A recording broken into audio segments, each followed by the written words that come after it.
خوش به حال آن بندگانی که دعا کردن به سوی خدا دوست می دارند و دائم حاجت خودشان از خدای خود می خواهند. ما و شما باور کنید امروز کارهای دنیوی بسیاری که در ما و شما می افتد فقط و فقط خیال ما و شما به سوی مخلوق خدا هست و به سوی خدا نیست. از کدام راه بیابیم تا که با فلانی مثال واصل شویم، با فلانی پیوست شویم، تا که از فلانی یک مدد بگیریم، لیکن از خدای خود ما و شما این نیاز و این حاجت ما طلب نمی کنیم. اگر ما و شما شبانه است یا روزانه است، هر ساعتی نباشد، اگر ما و شما از خدای خود دستی به دعا برداریم و طلب کنیم که پروردگارا فلان مهمات مرا حل بساز، خداوند در حال حلش می سازد، فلانی را سبب می گرداند تا که کار تو چی شود؟ حل شود. از این خاطر از همه شما طبق این حدیث، طبق این آیت های کریمه، مقصد ما چی است؟ این است که هر حاجتی که بر شما می غلطد اولا از خدای خود طلب کنید. هر مشکلاتی که در زندگی شما، در خاندان شما می افتد، شما اولا حل شدن این مشکلات از خدا طلب کنید، بعدا نزد مخلوقش برین، انشاءالله چی است؟ حاجت شما برآورده می شود. یک صحابه بود به نام ابو معاف. ابو معاف تاجر بودند، بسیار محب خدا و پیغمبر خدا بودند. یک زمان میگد به تجارت برآمد، در راه با یک راهزنی میگد، با یک آدمی که از خدا و پیغمبر خدا دور است رو پرو شدند. اون کس میگد سواره اسب بود و در دستش یک شمشیری داشت و میگد با این ابو معاف تهدید کرد و ابو معاف گفت من میدانم مراد تو گرفتن همین مال و اسباب انجام من است، من بر این راضی هستم. لیکن این مرد میگد نه، گفت اسباب انجام تو را از خود میکنم و بزم این باز خون تو را چکار میکنم؟ میریزانم و تو را قتل میکنم. البته راهزن، کسی که از خدا نمیترسد، برای او ریزاندن خون، چی پیغمبر باشد، چی عالم باشد، چی کسی نباشد، برای او هیچ اهمیتی ندارد.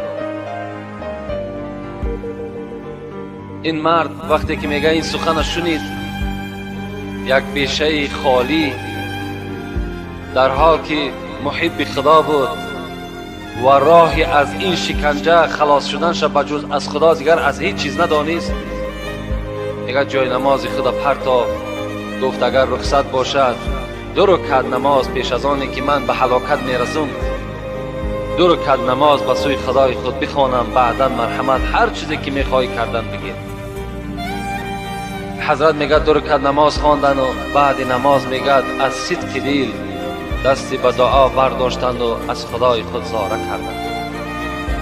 پروردگار را گفتند تو خود بینا هستی، تو خود شنوا هستی، من یکی از محب تو، محب پیغمبر تو هستم، بجز راه حلال دیگر هیچ راه را برای خود انتخاب نکردم. تجارت میکنم، فرزندهای خودم از حساب مهنت خودم میخورانم، امروز در این ظالمی تو گرفتار شدم، پروردگارا یک راه نجات برای من نصیب بگردان. خدایا من میدانم تو به تمام کار قادر هستی، خدایا مرا ناامید نساز. این بنده میگد با یک آب چشم، با یک صدق دل از خدای خود میگه تضرع و زاری کرد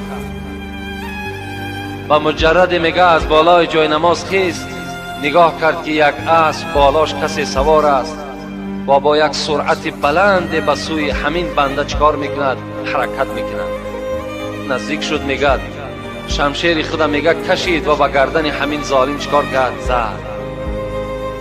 این بنده حیران شد، گفت ای دوست خدا تو کی هستی که در یک زمان حاضر شدی که برای من بسیاری بسیار تو لازمی بودی؟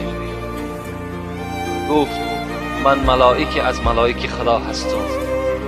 وقتی تو گفت فریاد زدی که ای فریاد رس به داد من برس، ای فریاد رس به داد من برس. دروازه های گفت آسمان خدا کشاده کرد و تمام ملائکه ها زاره و تولا داشتند که پروردگارا مرا روان کن، مرا روان کن. لیکن من هم که زاره و تولای بسیار کردم، خدا که دعا را دوست می دارد مرا روان کرد که رفته این بنده مرا از دست این ظالم خلاص بگردان. من آمدم و تو را به واسطه همین دعایی که کردی خلاصت گردانیدم و بر تمام امت رسول اکرم برسان. هر حاجتی که بر اونها میرسد 2 رکعت نماز بخوانند، از خدای عالمیان طلب کنند. خداوند هیچگاه دعای اونها را چکار نمی کند، رد نمی سازد. یا ملائکه، خدا میگوید اینی قد استحییت من عبدی و لیس له غیری. ای ملائکه های من، به تحقیق من از بنده خود حیا میکنم، شرم میدارم، زیرا که وی دست دعا برداشته است و به جز من دیگر تکیه‌گاهی ندارد. بنده در اصل به جز خدای خود دیگر تکیه‌گاه نداریم. شب خیز با خالق دم راز بگوی که فردا تنی تنها میمانی در لحد. مشکلت آسان بکن حس فرصت که دستگیرت شود تنها این عمل.